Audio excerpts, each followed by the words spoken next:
Okay, all right, I'll record it and then send it to you. Go ahead. Well, welcome to Local Everywhere. I'm Cynthia Pooler. My guest today is Joan Goodman. Joan Goodman is an artist and a poet, and she lives in Albany, New York. So, Joan, how did you get started um, with your artist career? Well, it's kind of interesting. I've always been very preoccupied with drawing since I was a very young child. And yet I also enjoyed literature. So when it was time to start school, I divided my attention and did both. But then after a time period of getting married and having children, I decided to return to school. And the first thing my first love really was painting and drawing. So that's what I did. I returned to get a master's in fine arts, well, actually a master of art. So MA in drawing and painting at SUNY Albany locally, because I'd stayed here to raise a family. So,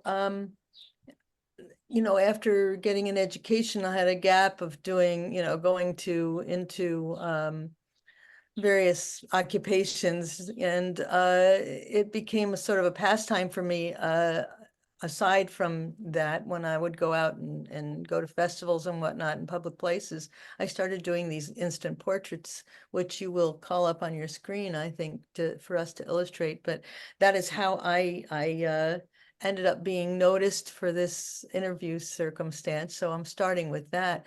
And really, for me, it's a kind of a humanistic experiment and an experience that really helped break my sense of isolation that I had, especially during COVID. I mean, it was isolating to be a solo person doing arts at home anyways, but then COVID, intervened. And after several years, it was a good feeling when we were able to go back in public, and I re-entered this whole concept of instant portraiture with a passion. Uh, Mhm. I approach people and I ask them, "Are you ready for your instant art experience of the day?" And I immediately I have my clipboard ready and my pen in hand. I have a permanent marker, and I use just white cardstock, and I start drawing. I get their eyes on mine, and I say, "Are you ready for your instant art experience? It'll only take 59 seconds. You can count it. 1 minute. Instant means 1 minute. You count."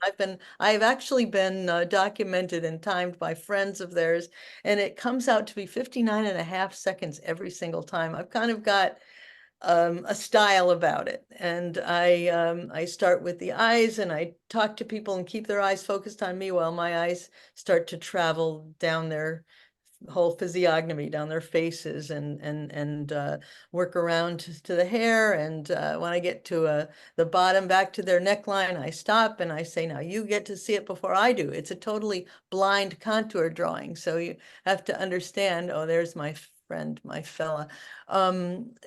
The the um the image is blind contour drawing. I tell them that they're going to look at me, I look at you, you look at me, and I don't look down, you don't look down, and neither do I. And I keep going, and it's always fascinating to the person who's the subject of the drawing, that they can't believe that I'm not looking. And I say, "Well, it should look like a bowl of spaghetti, right? Let's see what we've got." The dangerous part is you get to see it before I do, so I don't get to check my work.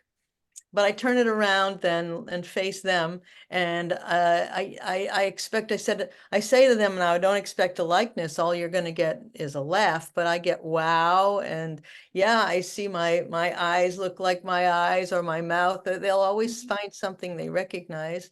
There's a young lady. Are you showing these simultaneously to people now, Cynthia? Yes. So Yes. you'll see a lady in the hat, and Right. I tell them I So, don't do the hats. But so I always, when I approach a gentleman with beautiful hair like this, I say, "Oh, you've got righteous hair. May I make your drawing?" And that's always what draws me in. Some feature in caricature, that's the idea, is that some feature will stand out. And in this case, of course, the gentleman's wavy hair. what motivated you to do portraits? I What was the factor that motivated you? I've always been interested in the physiognomy, but it's also a humanist impulse on my part. I think, Mhm. you know, the eyes are the windows to the soul. You see that every person is unique, and it's a great way to connect with human being in general, with human being. And I find I'm never disappointed. People are always interesting. This lady, I have to explain. You're showing the broccoli lady now. And she was literally selling broccoli at a booth on the SPAC grounds, Saratoga Performing Arts grounds. Mhm. And she had dolls that looked like broccoli. And I said, well, you're a broccoli lady. And you can see that I turned her face into a piece of broccoli. She was delighted. And it's really just a moment by moment encounter with human being. As an artist, I've always been fascinated by the human figure as much as anything else. I've done landscape and I've done conceptual work, and there are images that I'll be showing you that I've sent you. We'll look at the conceptual work as well. I've been a Judaic artist, so I made paintings based on the biblical themes, and I illustrated Jewish wedding contracts. But I always keep going back to the face. This is just, to me, an element of beauty and a spiritual, soulful experience. There's always some emotion available. In this case, a very contemplative moment that I captured with my daughter. So, you know, you go up to people and you say, can I do a portrait of you? Most times are they receptive to it? Do you ever get any negative feedback from them? You know, I rarely do. But don't forget, I walk up to them and offer them their instant art experience of the day. I wear a flamboyant hat that is made of hemp and is multicolored that I got at Woodstock. I hang out in Woodstock. The other half of my life is spending weekends at Woodstock for my synagogue, and then I go and busk. I call this busking, and I go busk on the green in Woodstock. And I'm wearing flamboyant tie-dye clothing and big smile. And I come up to people and say, are you ready for your instant art experience of the day? It'll only take 1 minute. An instant portrait takes 59 seconds. Just watch. And I start before they have a chance to say no. I mean, there'll be people for sure, 2 or 3 out of 4 or 5, shall we say, you know, let's say maybe 2/3 of the people will say, no, I don't have time. But I keep it going. It's rapid fire. So I rarely have much time to pause, and people pass by and I catch their eye, and they're fascinated by my approach. So I find most people are very entertained. And I say to them, you won't necessarily get a likeness, but you'll get a laugh, and that's worth a million, right? And I tell them the art experience is absolutely free, but because I have to do it first. And then if they like it, once I do the reveal, if you like it, you pay me a few bucks, I give 20% to suicide prevention, which is my major charity in life. And they very often get fascinated by that. And sometimes they'll say, I don't need a portrait, but here's a donation for your Mhm. cause. And it's a great sense of connection. It's very warming. So you do more than just portraits, you paint. Yes, I do serious painting at home. Yes. Yes. What inspired you to paint?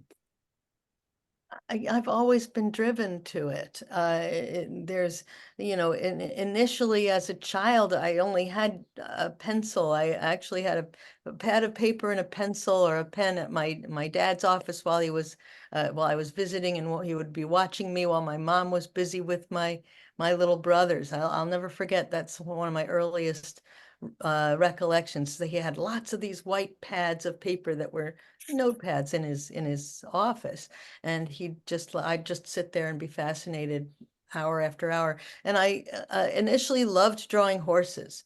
And I remember that my earliest drawings were very detailed. I guess I watched Westerns a lot, and I was drawing horses with their knobby knees and their hocks and their hooves. It wasn't just stick figures. So I got into rather a lot of equine art lately too. I don't think I sent you any images of that, but I did blind contour drawings of images of horses racing, and I revisited that interest in horses again as an adult.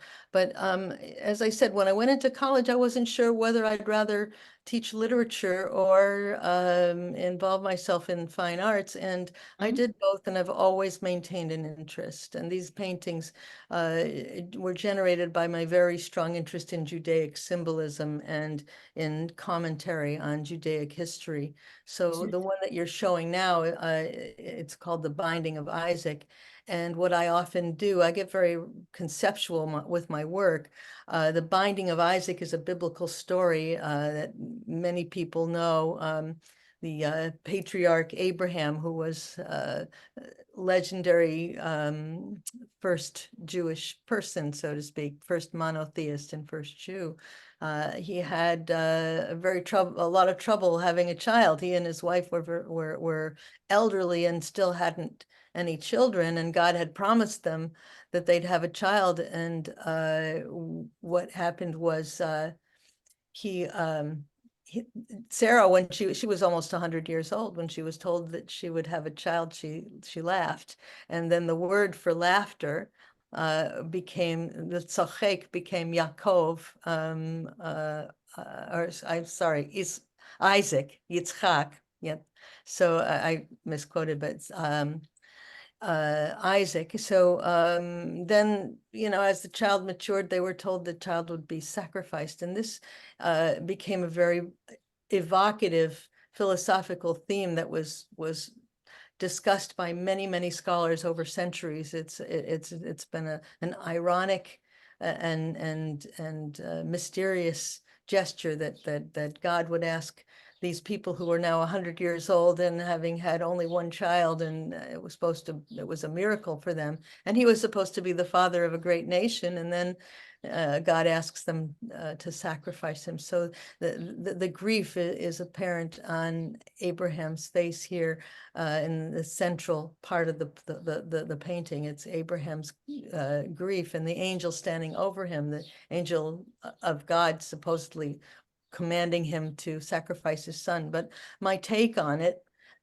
is that I brought the commentary forward to contemporary times by putting Isaac's sacrifice on in an oven. You see, it's a oven evocative of the images of the Holocaust and the slaughter that happened in Germany. So, Isaac is pictured entering the oven with the flames, and the chimney behind his head is spewing out Jewish souls, a ghost-like figures for Jewish souls. So there's been many a question and writing in philosophy about how we could have survived, how faith can survive after the Holocaust. And in a way, this is my challenge also. It's my question. If we are faithful that God saved Isaac, how could he then slaughter so many? So it's a rather serious painting. So you also do poetry. Do you do it with the same theme, more or less? Well, themes of war are very, very strongly a part of my imagery, and I certainly did plenty of poetry on the generic themes of nature and human being and human interaction and personality and relationship. I did all those themes, but lately I've started another book based on the current events.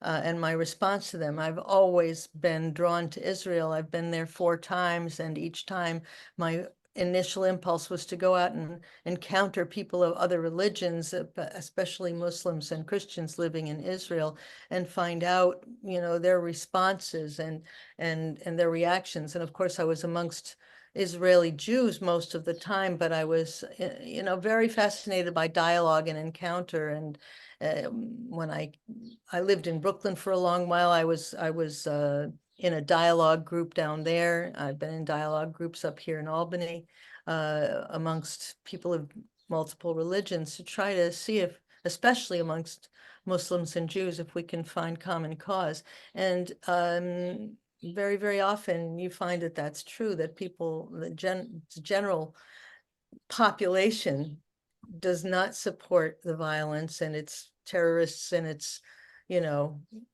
combatants who perpetuate the violence. I once, when I was young, my first experience in Israel, I walked the shuk, which is the Arab market in the midst of Jerusalem, and encountered a Muslim in his stall selling these carved figures of camels. And we talked about the merchandise and we dickered, of course, but then eventually I said to him, I said, you know, how is this conflict happening when we're actually cousins? We're brothers, so to speak. And he said, it's the leaders who make the war. The people, he said, would be peace. And I loved the way he expressed it. It seemed poetic. They would be peace. We would be not just sharing and having peace, but we'd be living it. And I've always held to that faith and that hope, no matter what. So even still, even though my paintings such as this one, which is Jacob's dream, I call it Jacob's dream / nightmare, because the patriarch Jacob, son of Isaac, also had an encounter with an angel. The famous biblical passage says that he slept with his head on a stone, and an angel came to him and told him he'd be a great nation. But he struggled with the angel. He had to fight with him. And so his name was changed to Yisrael, which means the struggle with God. And my contention is that part of the struggle was having to accept the fact that so many of his people would die. So again, there are skulls rising in the smoke of sacrifice. And the angel seems to be standing over them, kind of, you know, directing the So game. how long have you practiced your art, whether writing or painting or drawing? How long have you been doing this? Well, don't mind saying I'm 72, and it's been a lifelong thing. As a child, I started being the artist in the classroom, drawing everything, including creche scenes. When it came time for Christmas for there to be a display, I was the one who did the drawings. So it's been all that time. It's been a It- long time. So, people who are involved in the arts have a unique perspective. So over the years, have you gained any insights from listening to somebody else's perspectives through their art? Yeah, I'd say one of the place I can touch base with what you're saying has to do very much with what I was describing just now, that I use the arts as an entree to address people's humanity. And on the streets, as an instant portrait, it's a casual kind of humorous thing, but I take it very seriously, as I take everything seriously, you can tell. And so as what happened with Hamdi, I remember his name, and I wrote a story. I wrote a poetic story, sort of a prose poem about my encounter in the Arab Shuk when I was 18. And ever since then, it's always been a chance to have an intercultural experience when I encounter people. And whenever I'm in Israel, that's a big part of it. Whenever I go abroad at all, and when I was in Holland, I lived in Holland for a while because I had a Dutch boyfriend here in Albany. The Dutch culture is very, very much a Right. part of our origins. And so a Dutch professor at SUNY had his assistants come from Nijmegen, from his university back in Holland to teach Dutch at the university. And I met the gentleman on my street because that's where the professor lives too. And we became companions. I went back to Holland with him. And when I was there, there was the whole interchange with people who were fascinated by my arts, and they knew I was a singer. They invited me to sing in their festival, their holiday celebration. They had a festival, and I sang some of my classical songs, including some classical cantorial music. I'm a vocalist as well. I think I told you I'm a singer-songwriter, but I studied in cantorial school and learned how to sing some very interesting contemporary pieces. And I regularly sing them at places like the Woodstock Jewish Congregation on high holidays. I sing, and again, I'm singing for peace. I always am. The prayer That's that I sing great. called Sim Shalom, grant us peace. So this So, piece on the screen here too, it's a flame with the psalm rising on the flame up toward the heavens. It's always a yearning toward God, and there's sort of a Jacob's ladder you can see on the edges of the flame. So yes, what were you going to ask? so do you have a website? Oh God, long story. Website crashed. I'm looking for someone to help me mount it up again, and I will have to have that happen. But for now, they just reach me through my email, fortestudios@yahoo. Are you on Facebook that people could contact you? Yeah, Joan Goodman. I'm on Facebook. I'm not really a regular though. I don't spend a lot of time on Facebook. It's I'll tell you, they say life is short and art is long, and it takes a long time to make good art. So the time that's spent on the internet is very often a distraction. A lot of us rue that, we kind of lament any time we have to spend on the internet. And in marketing it's like, as you can tell, when my website crashed and I haven't mounted it up again, it's kind of the bane of our existence, having to market ourselves and take that time away from making the art. And the poetry is just as important to me. I've been writing poems. I went on after my master's. I went on to have to get a PhD in creative poetics. So From it's SUNY? yes, from SUNY again, because Okay. I'm a local gal. I had kids that were young. I stayed local. Uh-huh. And It's actually at the time, 30 years ago, or more than 20, when I finally graduated, it was 2002. So a little more than 20 years ago, it was one of only 5 campuses that in the United States that granted a PhD in creative writing, as Huh? opposed to an MFA. It was a PhD. So I'm Dr. Goodman. You can call me Doc. You doesn't have to call me Mr. Johnson. So the thing is, I wanted that terminal degree, and it's basically because my 2 of my 3 brothers are doctors, and the third is a lawyer, and I wanted to belly up to the bar and have hold my chin up and say I'm a doctor too, and so I am Dr. Goodman. But it was really one of the most meaningful ways to fully extend the knowledge of the theories of poetics that helped inform my approach to making poems. So I'm very glad that I did it. So your email address again, where people could contact you would be what? Forte Studios, it's after a musical notation, FORTE, as in forte, the strength, it also means strength, and studios, STUDIOS, at yahoo.com. So No, I you've been listening. Well, Joan, do you have I any could final? finish. Could I finish by reading a poem if you would like Sure.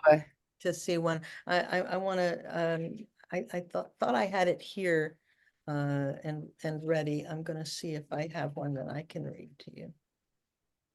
So,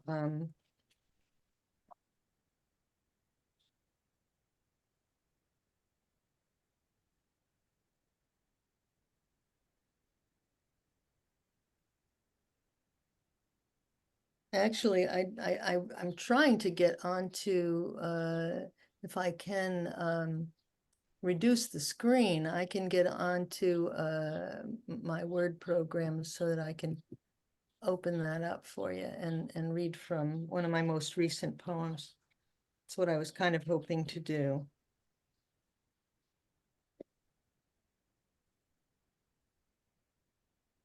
Can we do that? I don't know. I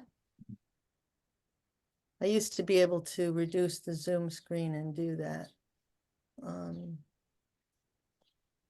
Can our assistant help us with that? There we go. It's still blocking this screen. There we go. Okay. So, again, I've said that I have written lately about the conflict, and this poem is called Rose and Thorn. In the overwhelm of war, violent visions of depravity, the ensuing media blitz, no want of voices to talk you into a stupor, commentators, potentates, soldiers, self, slamming the damning evidence in your face. Those who must crash on the rocks of want and war, when fear, doubt, and poetry must speak us, and files of paper tigers waiting to defeat us. Grass and gardens are waiting to be weeded. Those are the times you must go to the garden, find the weed, and thank it for pulling you down to the ground, the deep and enduring earth. We remain alive, though humanity is lost as bombs and bullets fly at all angles. War, more eternal by far than any deity. Angels await. Watch and wait for signs of sanity in every generation, at least one, maybe millions, the voiceless who watch the bold ones take the stage and smash our faces in dead dreams. Babies put to the knife, innocents under the gun, none survive. Violent response to violence, ad infinitum, ad absurdum. But the garden, overcome by marauding weeds, still believes in green. The rose, its thorn piercing only in defense, become the hero, a persistent prayer that virtue survives. That was wonderful. Thank you, Joan. So, as I said, you've been listening to Joan Goodman. I'm Cynthia Pooler. This is Local Everywhere. So if you like this show, please subscribe to my YouTube channel. And Joan, maybe we'll run into each other down at Stuyvesant Plaza one day. That'd be fine. We could even do it on purpose, Cynthia. It's been Yes, we could very, do that. it's We been could very do nice that. working. It's been working on this project's been very nice. Thank you for interviewing. Thank you for being on Local Everywhere, and thank you everybody for listening. Have a great day.